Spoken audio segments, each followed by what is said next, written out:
কি হলো, কি করছো? আর বলো না, সকালবেলা এত খিদে পেয়েছে। মানে কালকের থেকে খিচুড়িটার উপর লোভ না? আরে বাড়িতে কি থালামালা নেই? একেবারে ডাইরেক্ট কড়াই। তোমার কষ্ট বুঝি। আরে বাবা, আমার এই, নাকি কষ্ট মেঘ বোঝে। করেছে গো। দেখো বন্ধুরা, বাইরের অবস্থা কি অবস্থা, পুরো মেঘ করে রয়েছে একেবারে। কালকে আমি আর এদিকে দেখো শশা নিয়ে নিয়েছে।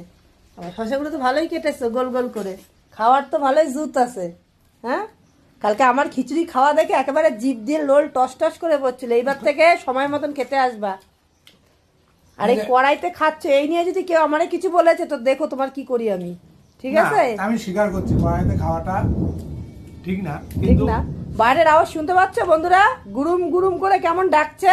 আর এইদিকে বৃষ্টি বৃষ্টি ওয়েদারে নিয়ে বসে পড়েছে খিচুড়ি।